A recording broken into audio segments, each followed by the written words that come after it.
بسم اللہ الرحمن الرحیم۔ پیتھولوجی کے ایک پروفیسر نے انکشاف کیا ہے کہ جب مل کر کھانا کھایا جاتا ہے تو تمام کھانے والوں کی جراثیم کھانے میں مل جاتے ہیں، جو دوسرے تمام امراض کے جراثیموں کو ختم کر دیتے ہیں، اور اس طرح وہ کھانا بے ضرر بغیر نقصان دینے والا بن جاتا ہے، اور کھانے میں بعض اوقات شفا کے جراثیم مل کر تمام کھانے کو شفا بنا دیتے ہیں، جو کہ معدے کے امراض کے لیے مفید ہیں۔ پیتھولوجی کے ایک پروفیسر نے انکشاف کیا ہے کہ جب مل کر کھانا کھایا جاتا ہے تو تمام کھانے والوں کی جراثیم کھانے میں مل جاتے ہیں، تو دوسرے تمام امراض کے جراثیموں کو ختم کر دیتے ہیں، اور اس طرح وہ کھانا بے ضرر بن جاتا ہے، اور کھانے میں بعض اوقات شفا کے جراثیم مل کر تمام کھانے کو شفا بنا دیتے ہیں، جو کہ معدے کے امراض کے لیے مفید ہے۔ بندہ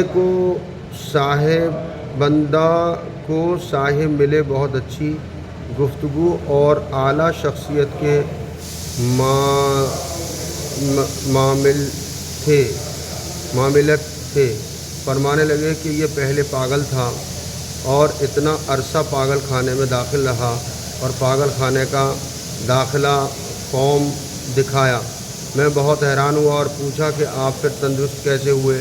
کہنے لگے کہ جب میرا علاج کرا کر گھر والے تھک گئے تو مجھے پاگل خانے میں داخل کرا دیا۔ وہاں ایک دفعہ بالکل ہوش میں بیٹھا سنت نبوی اور جدید سائنس کی، تو ایک صاحب نے کہا کہ مسلمان کے جھوٹے میں شفا ہے، تو اس دن سے میں نے لوگوں کا جھوٹا سنت سمجھ کر کھانا شروع کر دیا اور صرف 7 مہینے میں تندرست ہو گیا۔ ایک اور صاحب گجرانوالہ کے ملے، دل کے پرانے مریض تھے۔ کہنے لگے جب سے میں نے جھوٹا کھانا سنت سمجھ کر کھانا شروع کیا ہے، اس وقت سے اب تک مجھے دل کی تکلیف پھر نہیں ہوئی۔ ایک صاحب فرمانے لگے میرا ایک دوست تھا، اسے سن 1970 میں آخری اسٹیج کی ٹی بی ہو گئی۔ وہ دوائیاں استعمال کر کے تنگ آ گیا، لیکن افاقہ نہ ہوا۔ آخر کسی سے سنا تو دوائیاں چھوڑ کر مسلمانوں کا جھوٹا کھانا شروع کر دیا، اور صرف 4 مہینے کے علاج میں بہترین افاقہ ہو گیا۔ مجھے سن 1996 میں سادات پور میں ملا، بالکل تندرست تھا۔ اللہ تعالیٰ یقین کامل نصیب فرمائے۔